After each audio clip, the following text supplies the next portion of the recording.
सत्संगत जी प्रेम से कहना। सत्संगत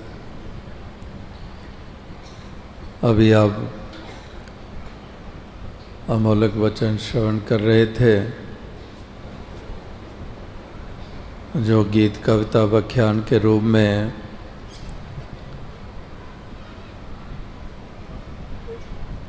यथार्थ वचनों का सहारा लेते हुए जो भाव प्रकट किए गए हैं, वाकई ही वो एक कल्याणकारी हैं, जिसके कारण हमारे जीवन को एक ठहराव मिलता है, जिसके कारण हमारे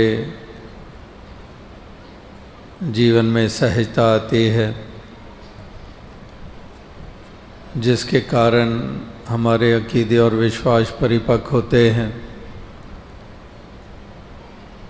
जिसके कारण हम इस प्रीत को निभाने के लिए अग्रसर रहते हैं। ऐसे एक अमोलक वचन जो हमें श्रवण करने को मिलते हैं, वाकई ही बहुत मूल्यवान वचन होते हैं। इनको लाल रतन यानी कि बहुत ही इनको महत्ता दी गई है, और सत्संग का यही प्रताप होता है। जब सत्संग में आते हैं तो हमें ऐसे ही सार गर्दिक शब्द सुनने को मिलते हैं, जो वाकई हमारे जीवन को रिफ्लेक्ट करते हैं। एक जीवन की जो सार है वो हमारे सामने रखते हैं, और जीवन की सार जो महापुरुषों संतों ने युगों युगों से बताया है कि वाकई ही सार कह लें, निचोड़ कह लें, कि निचोड़ यही निकाला है कि इस दुनिया में, इस संसार तक ही सीमित रह के ये जीवन का सफ़र तय होता है, लेकिन निचोड़ यही निकाला कि वाकई ही जो ये निराकार पारब्रह्म परमात्मा है, इससे नाता जोड़कर ही हमें ठहराव मिल सकता है। इसी के साथ नाता जोड़ के ही आनंदित हम रह सकते हैं। इसी को ही हमने जीवन में विशेषता और प्राथमिकता देनी है, और इसी के द्वारा ही कल्याण होता है। आत्मा का भी कल्याण उद्धार इसी के कारण है, इसी का बोध हासिल करने के कारण है, और जीवन में भी सहजता इसी के कारण है, क्योंकि सहज भी यही है। मोक्ष और मुक्ति भी इसी से है, आनंद इसी से ही है, प्रेम का स्रोत यही है। यानी कि आधार और केंद्र भक्तों ने इसी को माना है, और इसी तरह से ये फैसले दिए हैं कि वाकई जीवन का सार तो यही है। जो अभी शहंशाह बाबा अवतार सिंह जी के वचन हम सुन रहे हैं कि ये संसार बना है, बिगड़ता है, ये अस्तित्व में आता है, मिटता है, ये हमेशा रहने वाला नहीं है।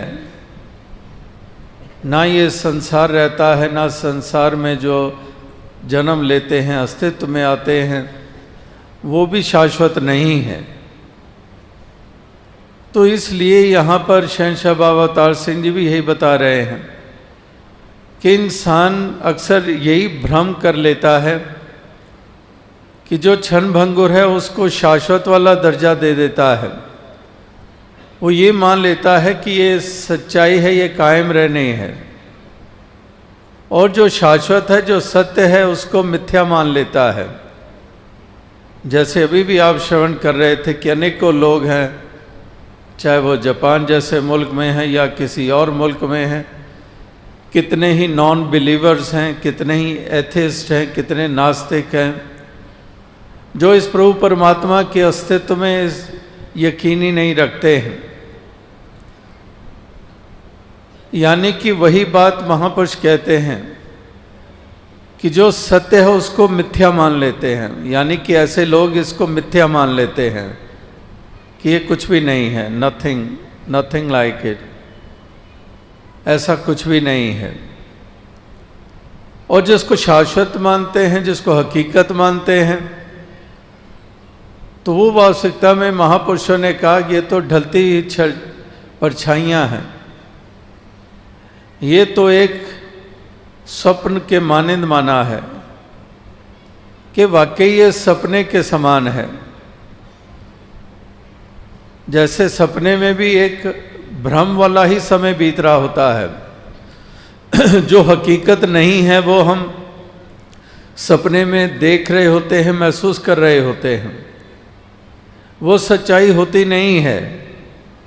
लेकिन उस वक़्त तो हम उसी को ही सत्य मानकर चल रहे होते हैं। इसीलिए उस सपने को देखते देखते भी हम पीड़ा भी महसूस कर रहे होते हैं, हंस भी रहे होते हैं।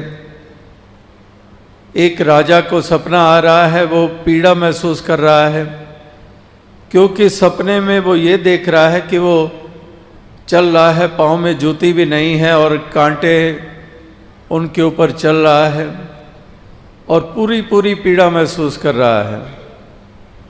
लेकिन वो हकीकत और सच्चाई तो नहीं थी। वो तो एक राजा नंगे पाँव तो क्या, कितने कितने जोड़े जूते के भरे पड़े हैं, कोई सा भी पहन ले,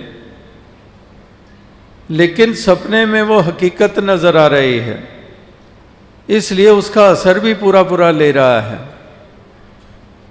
तो इसी प्रकार से यहाँ पर शहंशाह बाबा अवतार सिंह जी भी वही कह रहे हैं, जो युगों युगों से महापुरुषों, संतों ने, बलियों, गुरु पीर पैगंबरों ने संसार के सामने जो पहलू रखा कि वाकई ही ये संसार जो है ये कायम दायम रहने वाला नहीं है, ये आने जाने वाला है, ये हमेशा रहने वाला नहीं है। हमेशा रहता है ये प्रभु परमात्मा, ईश्वर निराकार, और यही है जो सारे संसार का आधार है। इसलिए कहते हैं कि इसको विशेषता जो देता है, इस एहसास के साथ जो जीवन के सफ़र को तय करता है कि बाकी सब कुछ मिट जाना है, कि बाकी सब कुछ मिट जाता है, ये हमेशा रहता नहीं है। अगर लहर और सागर की बात जैसे पीछे ही दास ने जिक्र किया, अगर हम दोनों की तुलना करें तो लहर और सागर, लहर हालांकि उठी सागर से ही है, लेकिन लहर कितनी देर के लिए? लहर उठी है, अभी ठीक से देख ही नहीं पाते।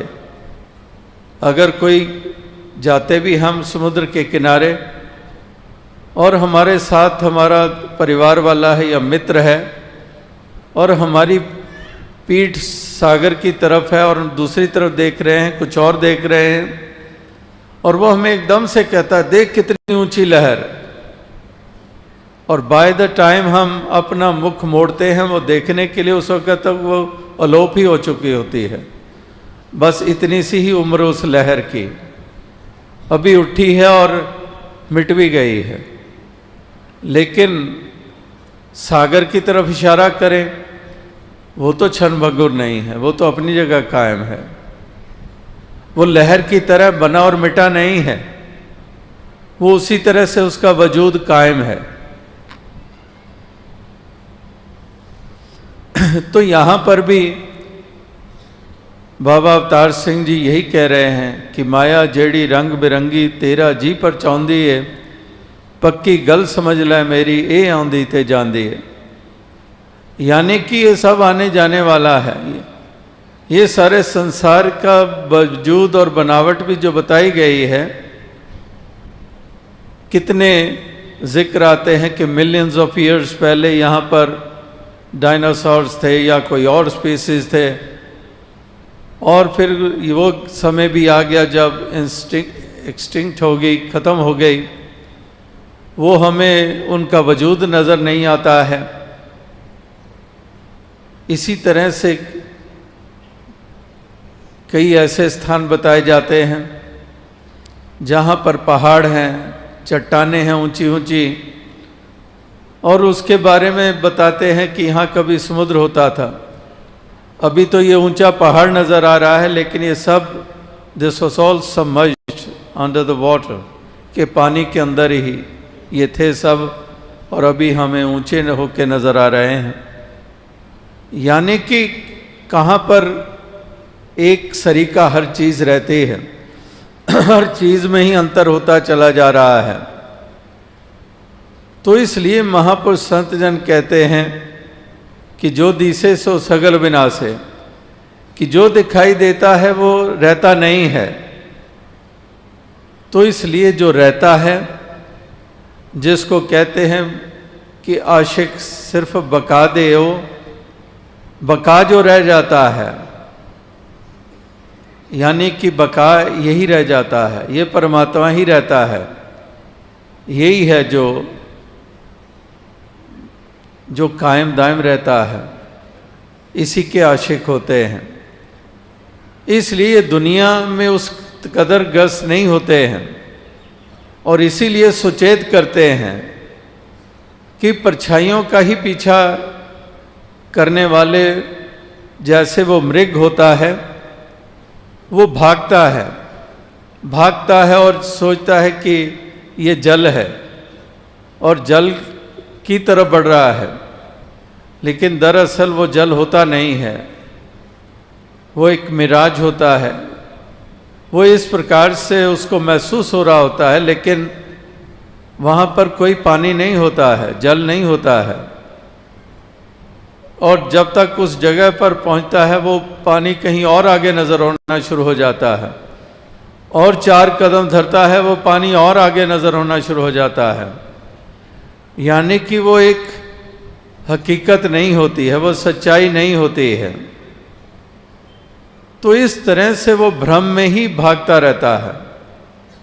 इसी तरह से महापुरुष संत जन भी कहते हैं कि संसार से अगर तू वो आस रख के बैठा हुआ है, जितना बढ़ता है वो और दूर हाथों से निकलता जाता है। जहाँ पर तू ये मानकर बैठता है कि यही साधन है जिससे मुझे सुख मिलने वाला है, लेकिन वो भी साधन शाश्वत नहीं है, वो भी कमती बढ़ती होता है, वो भी एक सरीका रहता नहीं है।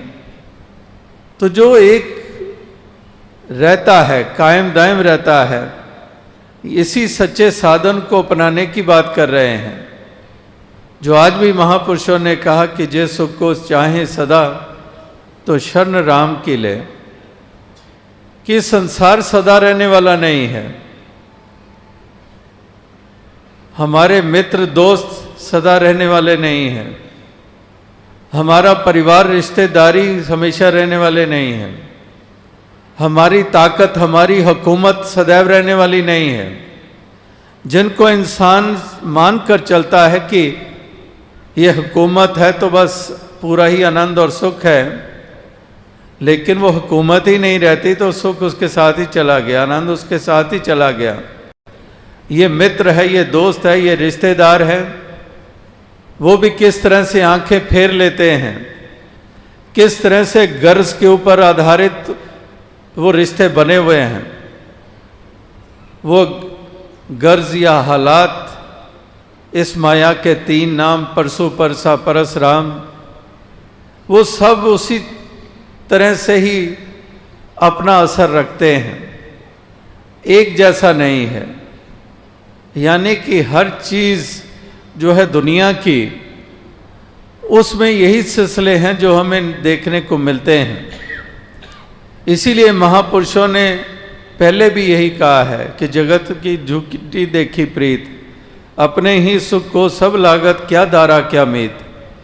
कि वाकई वही गरज कि अपने ही सुख को सब, बस मुझे वो मिल जाना चाहिए, और चाहे मेरा सका भाई क्यों ना हो, बहन ही क्यों ना हो, पिता ही क्यों ना हो, माता ही क्यों ना हो, लेकिन मुझे मिल जाना चाहिए। इनको ना मिले कोई बात नहीं।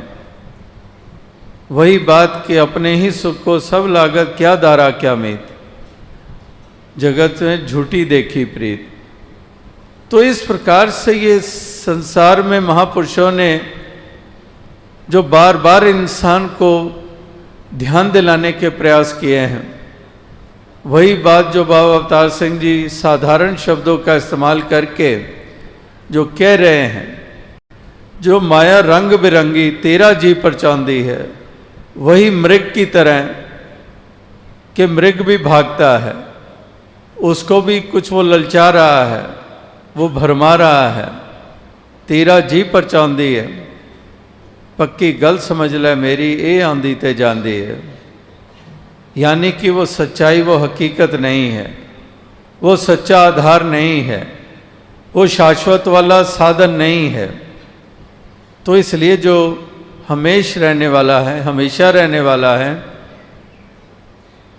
इसी का ही एक सहारा लेना, इसी के साथ मन का नाता जोड़ना, इसी को ही जहन दिलो दिमाग में बसा के रखना, यही महापुरुषों ने कहा कि यही एक हमारी सच्ची अवेयरनेस है, एक सच्ची जागृति यही है।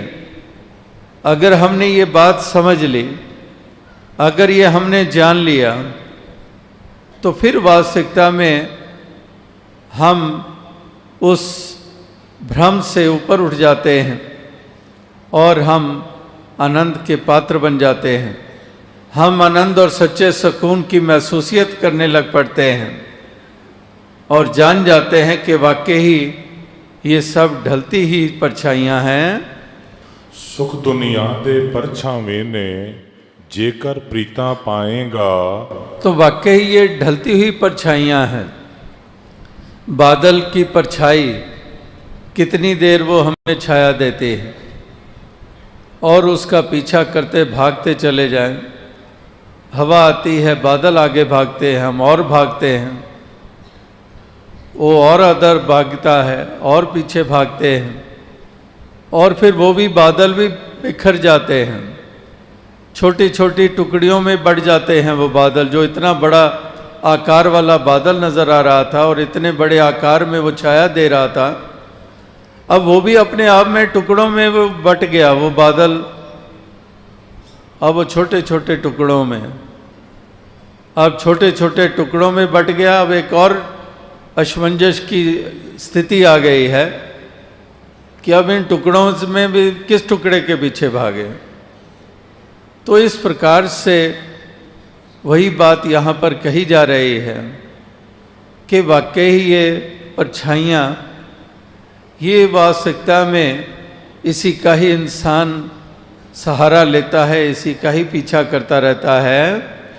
टल गए परछावें जिस दम रोएगा कुरलाएगा।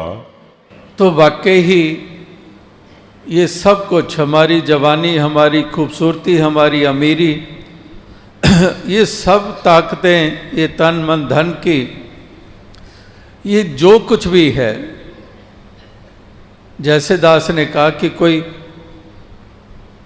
उसी का गर्व करता है, उसी को ही सब कुछ मान लेता है, अपनी असली पहचान भी उसी के आधार पे ऊपर बनाता है।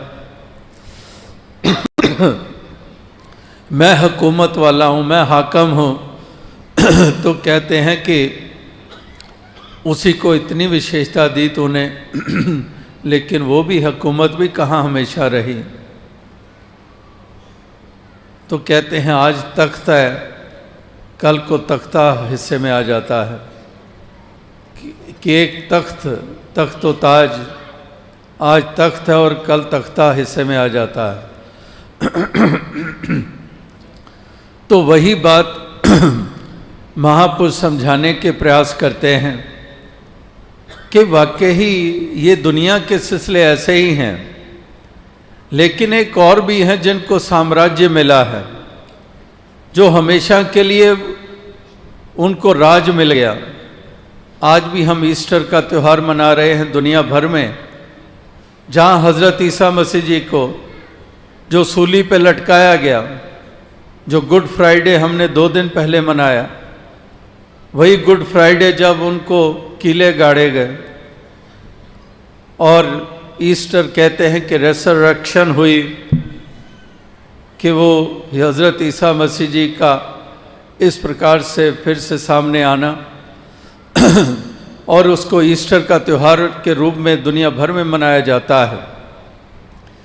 यानी कि उसी को देखें कि सूली पे लटकाने वाला राजा जिसने हुक्म दिया, उसका तो नामो निशान मिट गया, लेकिन जो साम्राज्य हज़रत ईसा मसीह जी के हिस्से में आया कि सूली पे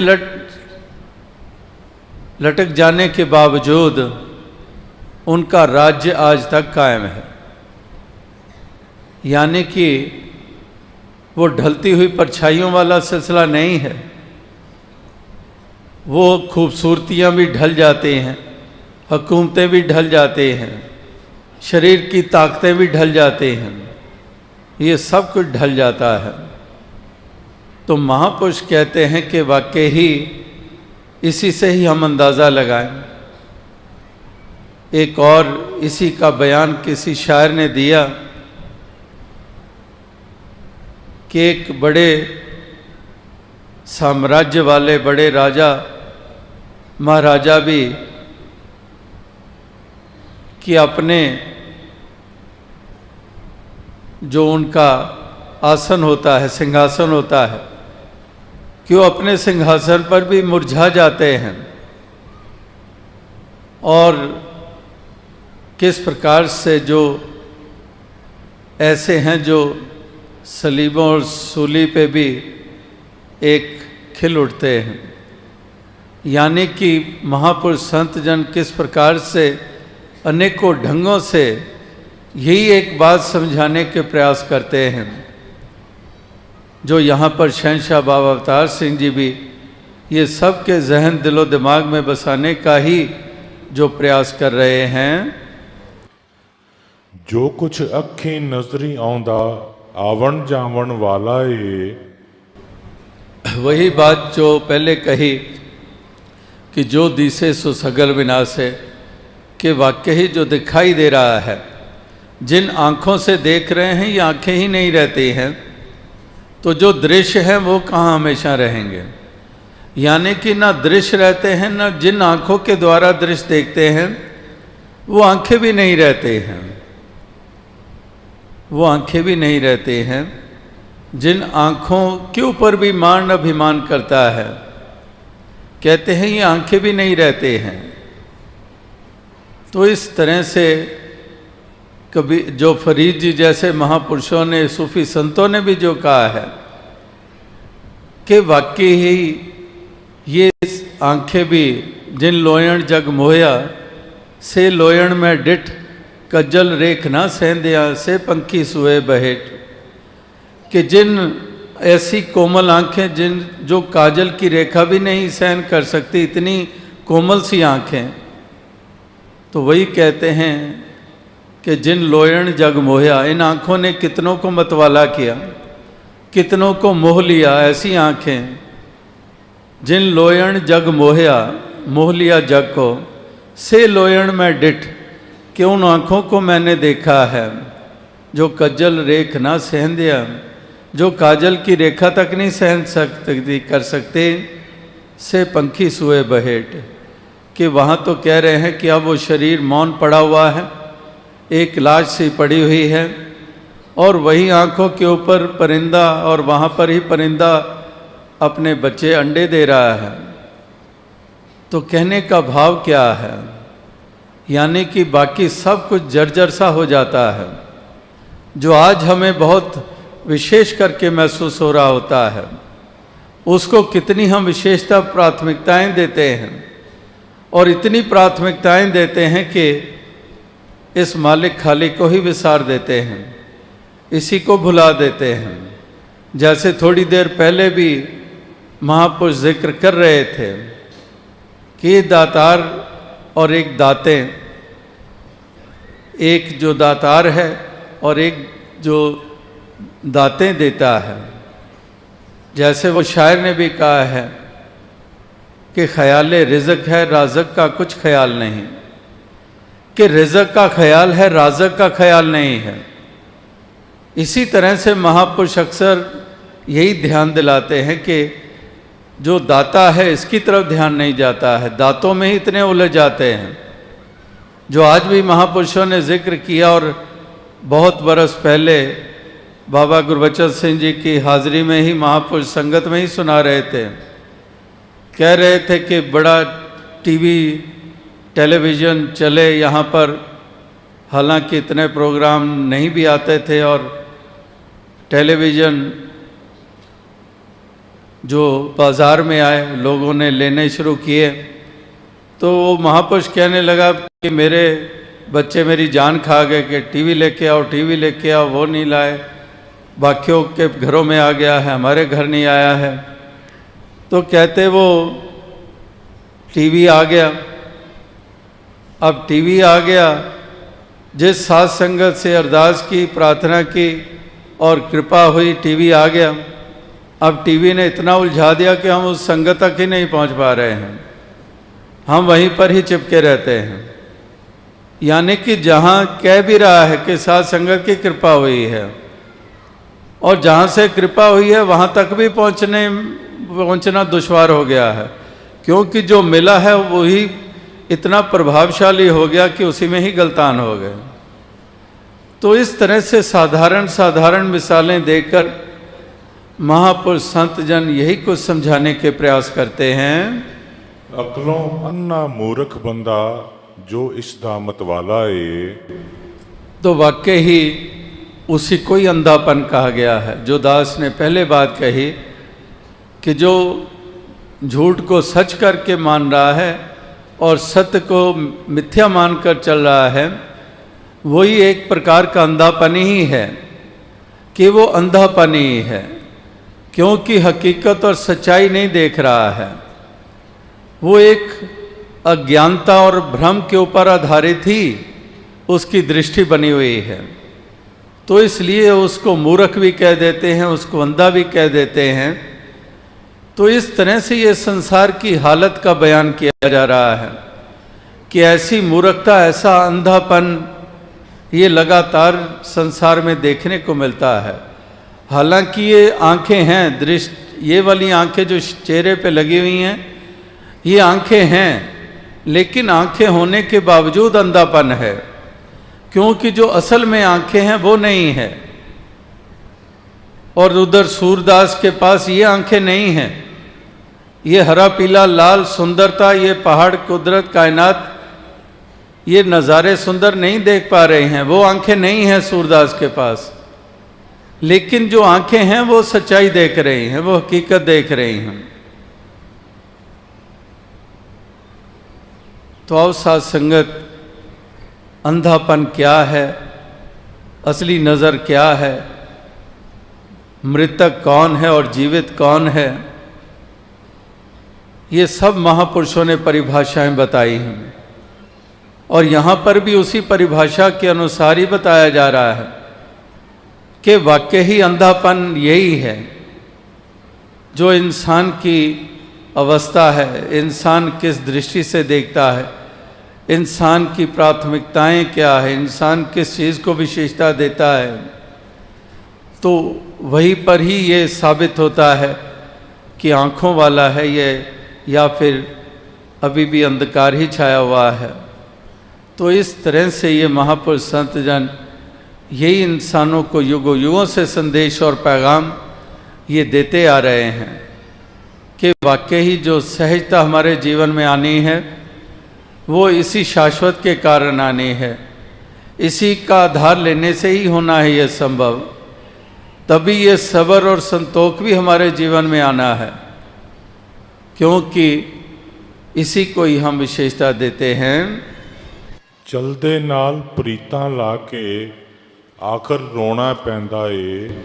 तो अब साथ संगत, ये एक चलायमान है संसार, तो वही बात को अलग अलग ढंगों से यहाँ पर अलग अलग मिसालें देकर अलग अलग शब्दों का चयन करके जो निचोड़ है वो यही है, जो किसी शब्द को किसी रूप में बयान किया जाए, लेकिन भाव केवल इतना ही है कि इस तरह से हमारी एक अवस्था बनती चली जाए जो वास्तविकता में हमें ठहराव देती है, चलते फिरते भी ठहराव देती है, दुनिया में विचरण करते हुए परिवार समाज की जिम्मेदारियां निभाते हुए भी ठहराव देती है।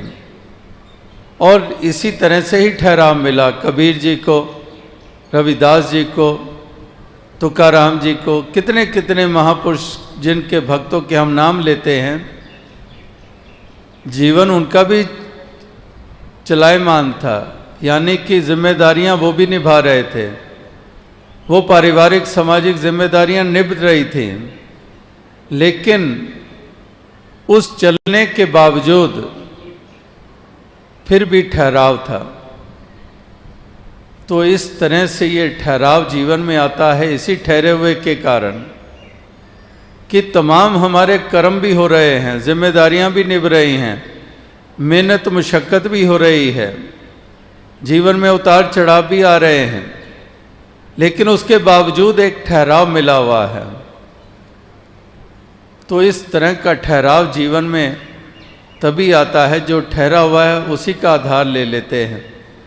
जब उसी को ही हम विशेषता देते हैं कदम कदम के ऊपर, तो हमारी जीवन में ठहराव आता है, हमारे मन को वही ठहराव मिलता है और हमारे जीवन में वो सहजता आती है और वही सहज चाल भक्त चलता चले जाता है। हथ पल्ले नहीं पैंदा कुछ भी, सब कुछ खोना पैंदा ए। तो वही बात कि रेत जैसे होती है मुट्ठी में बांधी हुई, और कैसे वो रेत सरक जाती है मुट्ठी में से, इसी प्रकार से एक एक श्वास हमारा हाथों से निकलता जाता है।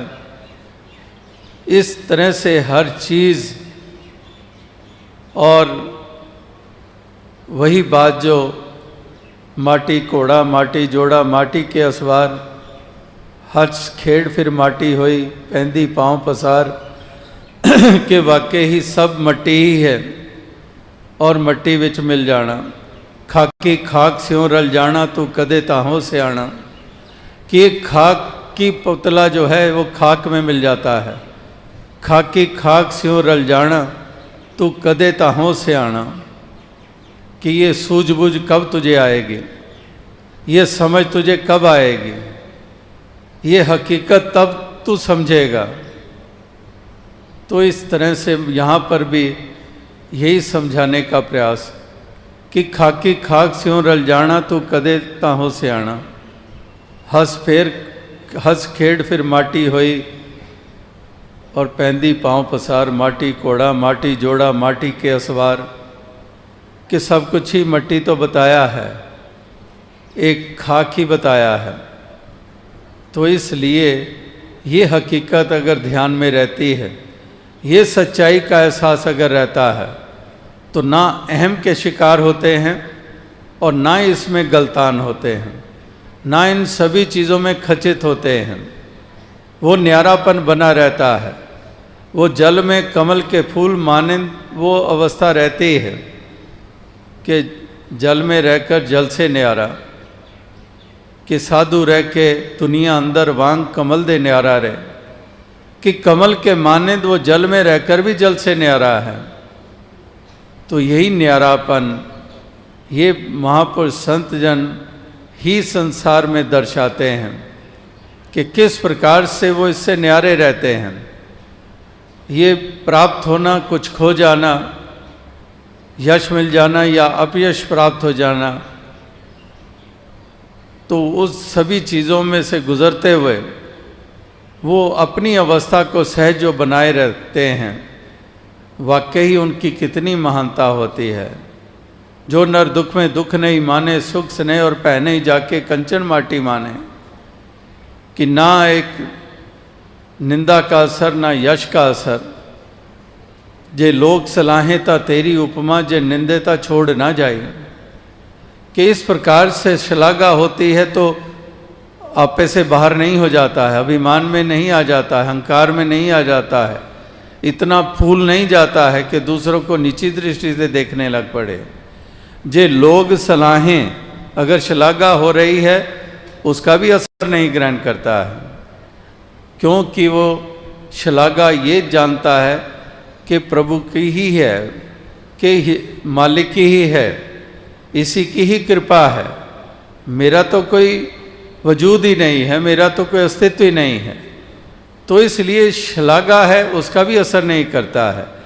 यश हो रहा है, प्रेज हो रही है, तो उस प्रेज को प्राप्त करके भी किसी भ्रम में नहीं आ जाता है, उसमें कर्ता भाव नहीं आ जाता, अभिमानी नहीं बन जाता है। जे लोग सलाहें ता तेरी उपमा, जे निंदेता छोड़ ना जाए।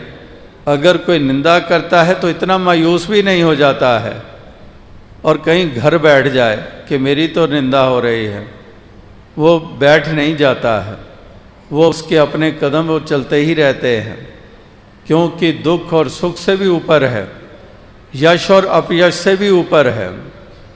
इसलिए वो सहजता ऐसी उसको प्राप्त हो गई है कि वो जीवन जो है उसका वो इसी प्रकार से वो चलता चला जाता है।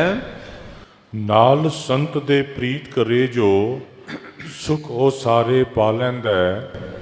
तो वाकई ही जो संतों का संग करता है और सुख इसलिए वो प्राप्त कर लेता है क्योंकि जो संतों ने ज्ञान दिया, जो संतों ने बोध कराया, जो संत कदम कदम पर हमें एक ऐसी प्रेरणा देते हैं, मजबूती देते हैं, एक विश्वास और अकीदे को परिपक्वता देते हैं, तो इसलिए वो संत ऐसे साधन बने जिसके कारण हमें वो सच्चा आनंद मिल गया, सच्चा सुख मिल गया।